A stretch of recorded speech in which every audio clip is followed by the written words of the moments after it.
Thank you, Speaker. Speaker, my question to the Premier.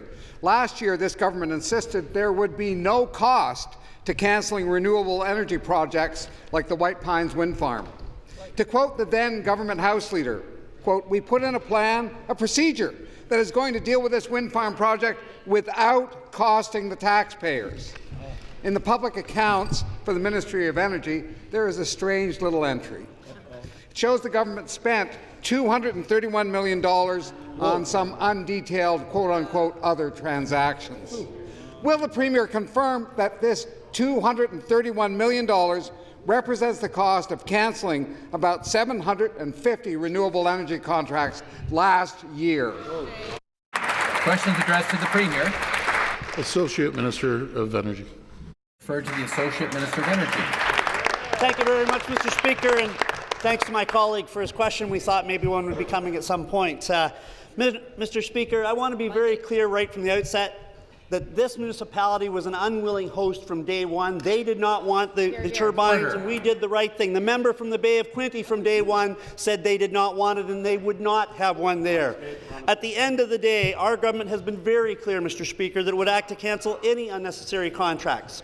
Ontario has an adequate supply of power right now. The capacity that this project would have provided is not required at this time. And, Mr. Speaker, the Environmental Review Tribunal actually decreased it from 29 turbines to 9 turbines early in the sequence, again, which should have led to cancelling the contract at that time. So, Mr. Speaker, at this point, the turbines Termination Act happened July 25th, 2018, effectively terminating the project's contract with the Independent Electricity System Operator and revoking project-related permits. Mr. Speaker, they didn't want it. They don't have it. Thank you. The supplementary question. So, Speaker, I take that as a yes. So I appreciate that information. Wasting $231 million to cancel hydro contracts is the sort of thing that the previous Liberal government did during the gas plant scandal. Order. The similarities are striking, Speaker. We saw what the Liberal government did to hydro bills. And now Premier Ford is doing the same thing at the same time as he's letting hydro prices increase. How can the Premier claim he's saving taxpayers and ratepayers money when he's throwing away $231 million not to build renewable energy? Stop the clock. Stop the clock.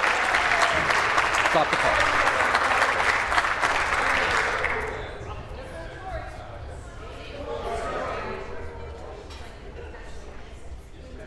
The House will come to order.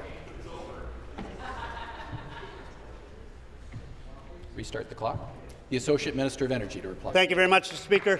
Let's start by most of the things of the Green Energy Act that the Liberal government did put this province in a perilous state, Mr. Speaker. They spent billions and billions of dollars that our kids and grandkids are going to continue to pay for. This was yet one more project. We did not need the power. We have an adequate supply of power. We knew that from day one. They knew that from day one, and they continued to impose these on unwilling hosts like White Pines was, Mr. Speaker. At the end of the day, we knew that we didn't need this power. It was intermittent power at best, Mr. Speaker, and again, we did not need. So we are taking all actions that we can. The energy sector we went from the lowest rates in Confederation, Mr. Speaker, to the highest rates. We're still trying to figure out ways to lower those costs and bring those down so that people can have some respite, Mr. Speaker. This is one of those projects. We didn't need it. We're taking mitigating actions to make sure that they weren't there. And let's not forget again, 29 down to 9 turbines by the Environmental Review Tribunal. Why would we ever proceed when they actually said they weren't needed? Thank you.